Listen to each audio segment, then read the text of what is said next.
That 70s funk music means that it's time for MASL Monday, everybody. What's going on? Happy Monday, the best day of the week, because, of course, we get to review your MASL soccer. Alex Bastravansky, Phil Levanko, who is the happiest Mets fan you're going to find out there right now. The boy from Queens celebrating the Juan Soto signing.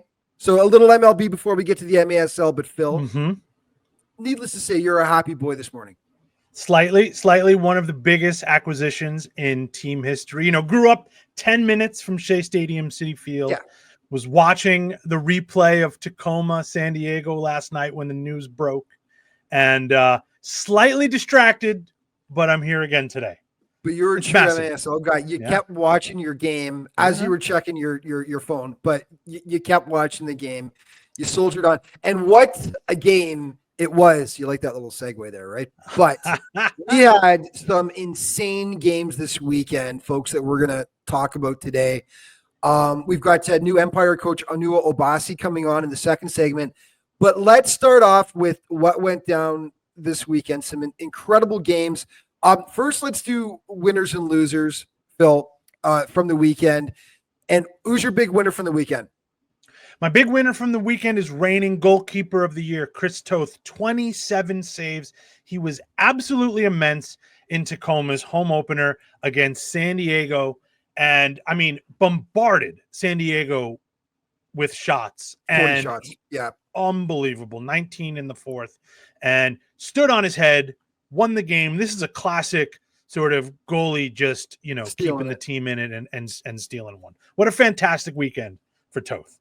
Absolutely. My winner are all the fans that tuned in to the KC Milwaukee game on Saturday night on CBS Sports Golazo, because you got an unbelievable advertisement for the MASL game.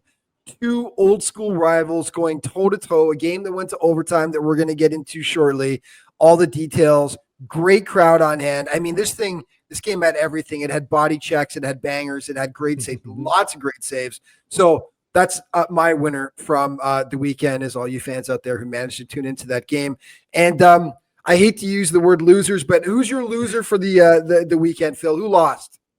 Alex, I am a referee sympathizer here. I do, but yes. Tough weekend for the MASL officials. Lots of reviews, lots of controversial calls. We're going to be quite busy this week on Under Review. On MASL Under Review with Phil Levanko. Be sure to catch it later on in the week for sure, because him and Ryan Sigich have a lot to go over for sure. My loser of the week is every team that's thinking that Chihuahua is going to take a step back this season, because wow, the two-time reigning back-to-back Ron Newman Cup champions looked absolutely dominant in their first game of the year, hosting the Empire Strykers. We will talk about that, and we'll talk about that in the next segment as well with Empire's coach. But first, let's start with the San Diego game, the one that, the Mets news broke and you still couldn't be torn away from. This game was such a good game to watch.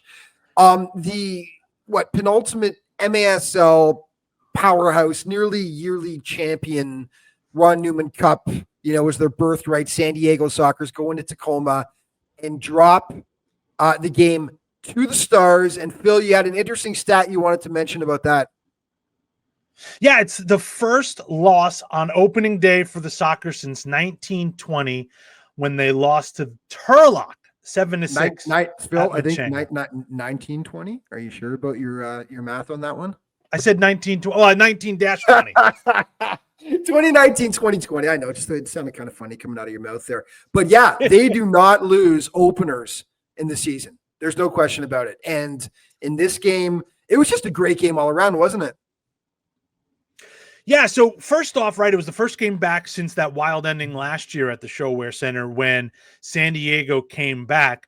We talked about Chris Toth and how immense he was all game. I was watching this one and I was waiting for the Sockers to kind of just kick it into gear, but it never seemed to come up. That goal right there, now it's a 1-goal game with 5 minutes to play, and you're like, okay, I've seen how this one ends, right? This is going to be a Sockers victory just like last year. But you know what? That's a bad turnover there by Boris Pardo. Transition play, and we've got a goal from Stefan Mijatovic, who was immense all game too. Defense, offense. Yes. So a really huge win here for Tacoma. Would have loved to have seen them be wearing the Argyle instead of these. It must be said. But, huge win, as I was saying, for the Stars. You also saw Moy Gonzalez score a goal in that highlight, his first game with Tacoma. He played a lot with Nick Pereira, which I thought was interesting all night. A nice little tactical wrinkle from them. I can't say that I'm entirely surprised because of the way Tacoma finished last season. 9-game winning streak. Even in the playoffs, man, they pushed Chihuahua. They in that 3-game series, they won the opening game at home. They go into the Lions Den in Chihuahua and drop the next 2 games. But man, they looked good to finish off the season. And of course, they lost 5 of 6 games against San Diego last year. But it was that 6th game in the midst of that winning streak where we were like, we can't wait to see what they will actually do against San Diego if they can get over that hump. And that's exactly what they did. So I'm not entirely shocked by the result in this game, Phil. Are you? I was a little bit. I've got San Diego as a bit of a horse in this. You have them as your champion, actually. Yeah, yes. I do. Mm-hmm. So all my picks so far are flying for me. But I had a San Diego win for this one. For me, it was a little bit of an upset that Tacoma took this one.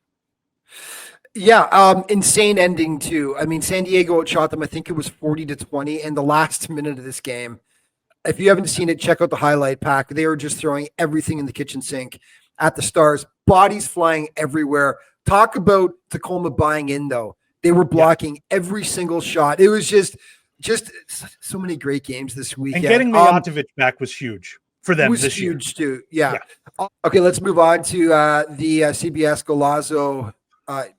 Incredible game on Saturday between the Wave and the Comets. Now, for those of you who are sort of getting introduced to the MASL, the Milwaukee Wave and the Kansas City Comets are 2 old school, bitter rivals. It's one of the best matchups in the Major Arena Soccer League. And this was the game that was broadcast on CBS Sports Golazo. And the fans got their money's worth, those in attendance and those watching at home on television. Phil, take us through this. So remember how last week we were talking about Zach Reggett and seeing if he was going to be healthy enough for this game? 39 seconds into the game, receives a pass, turn, fires, first goal of the game. Comets, another hot start. This is starting to become a trend for them. Just really start quickly. On the other side for Milwaukee, a little bit of a struggle in that first half again. Same thing like we saw last year, but just like last year as well, Milwaukee, second half adjustments, and they come out and, well, they endured soccer the Comets towards the end of that one for sure. Yes. 6th attacker goal by Ricardo Cavallo, and then the overtime winner. With 8 seconds left on the clock. 8 seconds left on the clock by Carvalho too to tie that game. That's right. And then and then the overtime winner. It should be pointed out, Zach Reggett. I love seeing it. He's a Wisconsin boy. He had his entire cheering section there, watching him. And boy, those Milwaukee players love celebrating in front of Zach's friends too, didn't they? Just to rub it in a little bit. But I mean, that's rivals, it's rivalry, man. Yeah. And but they listen. They respect each other a ton. Those 2 teams, even though they hate each other at the same time. You know what I mean?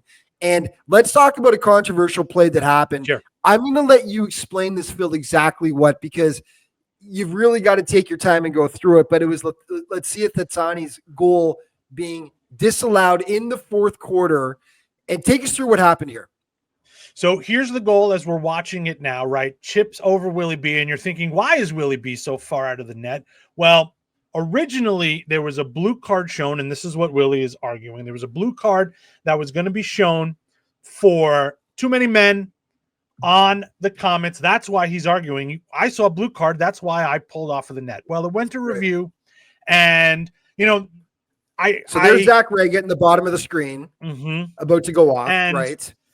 Well, it ended up that not only was there no blue card for too many men, they also took away the goal, which I think is a little bit of confusion and is something that we're going to have to talk about a lot on Under Review, because I'm not quite sure how they got to this decision, and I'm hoping Ryan Sigich, the head of MASL officials, can help us out with this one. But it was a brutal play if you're a Kansas City fan, right? Because you're sitting there thinking, why did this goal get taken off, right? And if you're a Milwaukee fan, that was a bit of, the spark that kind of catapulted the comeback. But also you're like, well, there's a blue card there for too many men. So isn't it the right call, though? I'm like, just spitballing it. Isn't it the right call? Because the only reason that Willie B is out of his crease and going to the bench is because of the fact that the referees are indicating that there is a penalty upcoming. So as soon as KC touches the ball, it's supposed to be dead. Of course, that's why he goes to the bench. So if that's the only reason he's leaving the net, I know it's painful for Kansas City, but is that not sort of the right call by the officials then? It's part of the calculus for sure. I would just love to sort of know, read those referee reports if you will, because I'm a little unclear about how the decision-making went down as well. Yeah, so you are going to go over this with Ryan Sigich. We should have stolen and brought on this show for today. Probably should have. But you get to talk about it later on in the week. So anyway, we have got the new head coach of the Empire Strykers, Onua Obasi, coming on in just a moment. We've got to take a quick break. Stay with us. More MASL Monday coming back in just a moment. Welcome back to MASL Monday on CBS Sports Golazo, everybody. Along with Phil, we've got the new head coach of the Empire Strykers, Onua Obasi, joining us on the show. Before we get to Friday, let's just put that aside first. How you doing, man? Thanks for coming in today. I'm doing well. Got my morning walk. Try and do a walk every morning, so I'm feeling fresh. Right on. Let's start with the this just came about a couple of weeks ago with the Strikers and took a lot of people by surprise, no question about it. I mean, you've been known throughout this league for years, played at all kinds of different levels, and you've really started getting involved with coaching. And we'll get to one of the great positions that you held recently. Before we get to that, though, how did this job come about, and who approached you from the Strikers? Yeah, it was kind of random. Jimmy Norberg, who's the general manager here, and he was my coach when I played here. He reached out to me, and it's not that I didn't think anything of the conversation. I assumed when he called me, I was like, it's probably something striker related. But we just talked about coaching for maybe 15 minutes. Just had a good conversation, which we always do. To be fair, when we speak about coaching, I was just on the phone with him as the GM here. I'm on the phone with him every day, basically. Yeah. And I was having a really nice conversation with him. And then eventually it was just like, listen, we've got a position open. Would you be interested? And obviously working with professionals and that sort of opportunity was massive, Yeah. So the texts come in, right? And I following up on that, right? You're looking down the roster, you've gotten the brainwaves going. What appealed to you about this project specifically? Well, I remember from my time here that Jeff Borum is a very ambitious owner, is a very ambitious man, successful in fields, many fields.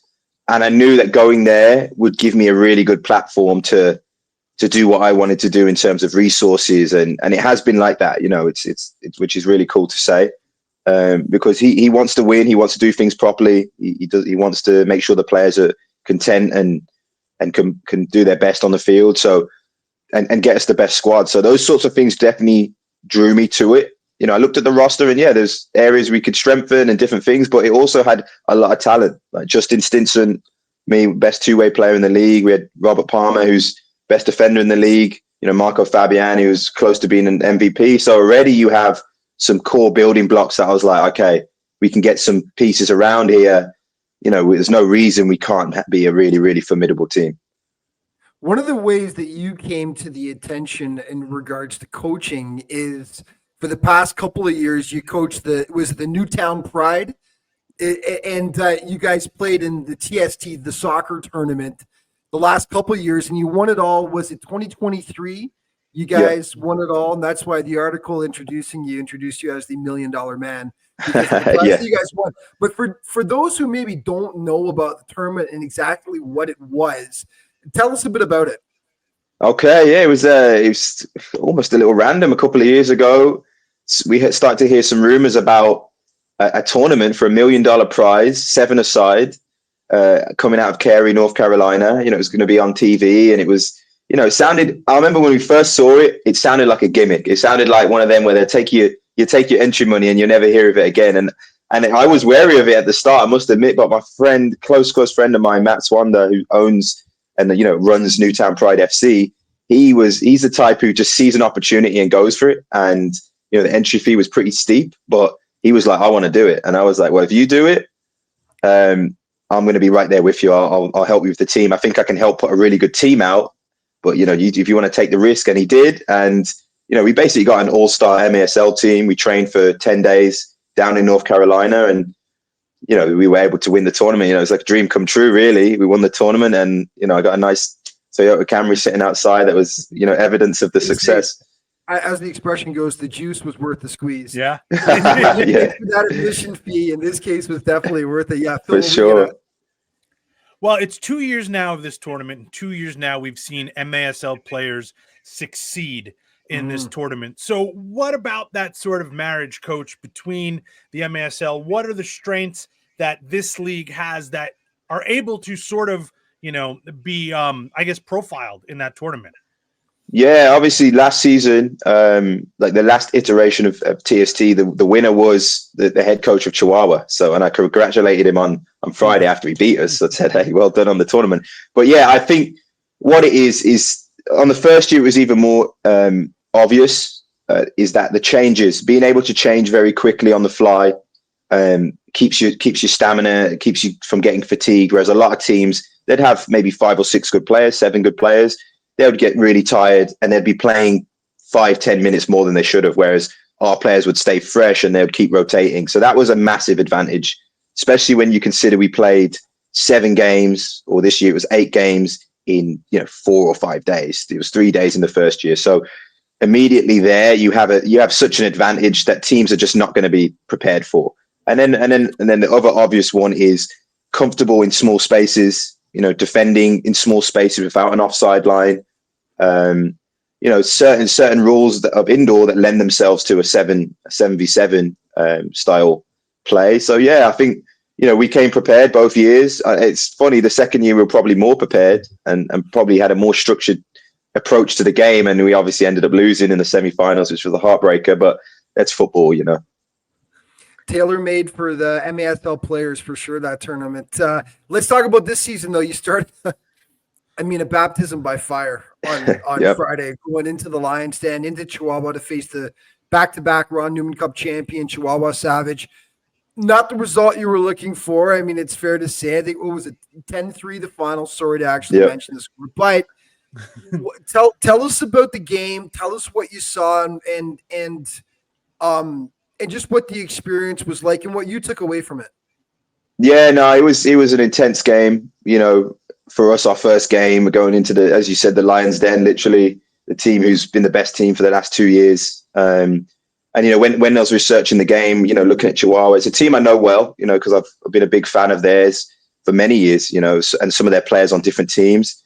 I saw that they were putting up big numbers on teams, like KC, who were in the final last year, went there last year and got beat 8-2.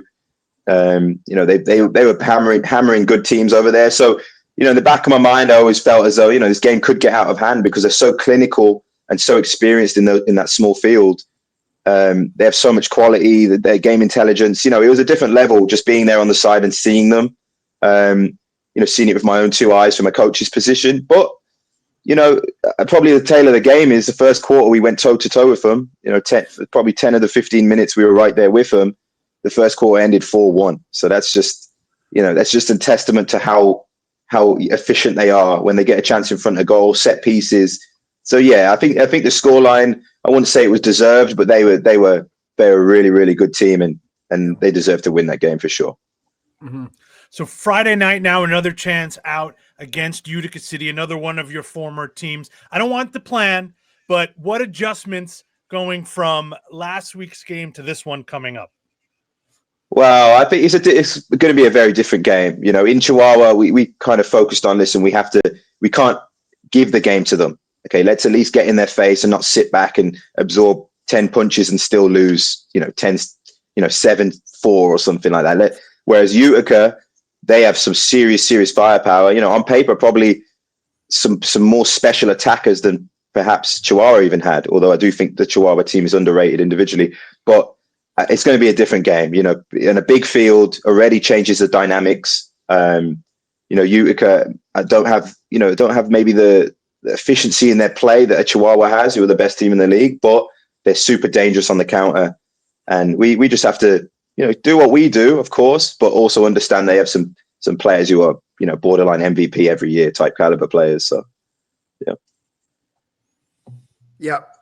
Well, we're looking forward to it. We've been talking about this matchup. Phil is, of course, sorry, Phil, but Phil is a Utica guy. So I mean, I know.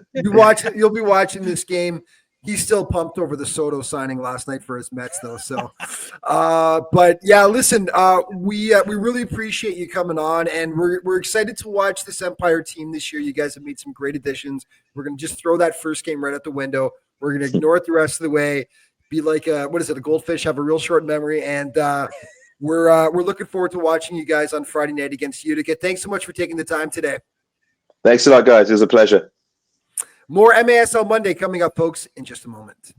Welcome back to MASL Monday, folks. Alex Bastiavansky and Phil Levanko. It's our final segment today. We've got to quickly mention, to Baltimore and Harrisburg. We got so caught up in talking about everything else. We haven't mentioned the Blast Heat game. But Baltimore reloaded, retooled the season, Phil. They're looking to get back on top again after making the MASL final 2 years ago. They missed the playoffs last year, and they're off on the right foot for this campaign. Yeah, this is a make or break year in Baltimore, right? No Vinny Dantas anymore, no Tony Donatelli anymore, no Vanzella in net. So a totally remade Baltimore roster. And Bascom's been there long enough now that, missing the playoffs last year, I think there's a lot of pressure on that Baltimore team to make some noise this year for sure. It was an 8-6 game too, so good for Harrisburg that they're staying close. There were some blowouts last year. It's a good sign for them that they stayed close with Baltimore. Okay, let's look ahead to this weekend because it's a quick segment here as to what you are most looking forward to from the MASL this upcoming weekend, Phil. I'm looking forward to Utica City's West Coast swing Friday night. They open against Empire, as we mentioned with Coach Obasi, and then they open Front Wave Arena. So huge swing for Utica City. Really try to see what they're made of this tough weekend, a tough stretch for them. Will Front Wave be the fortress that Pechanga was for the Sockers? That's going to be fascinating. And that team, they're coming off of the loss, right? So they're a frustrated team. They'll be like a angry hive of bees for sure. Yeah. I'm looking forward to Chihuahua in Tacoma to face the Stars. That to me is a primetime matchup. We talked about what happened last season with Tacoma ending the season on a 9-game winning streak. We talked about how they dropped the Sockers in their opener, the first times that it's happened in what 100 years, Phil? No, just kidding. Since 2019, 2020, that San Diego's lost their opening game. I am pumped to see that. It's also going to give us a bit of an indication as to how good this Tacoma team is, and also maybe a bit of a reflection on San Diego after San Diego lost their opening game as well, because Chihuahua's the team they're all trying to take down. So I am super pumped about that game. We're almost out of time. I guess we don't have time to do our goals, buddy. We'll have to pick that up again next week. But that's it, everybody. Thank you so much for watching. And Phil, really quick, how can people watch the game of the week this week? Game of the week, Friday night, 10:30 p.m. Eastern time, the proper time zone. I will add it's Utica City traveling to the Empire Strykers, 10:30 p.m. Eastern time on Galazzo. And for us on the West Coast, folks, that's 7:30, of course. Yeah, the game's on the West Coast, and you're only going to do East Coast, Phil. Come on, man. Anyway, thank you so much for watching, everyone. We will see you next week on MASL Monday.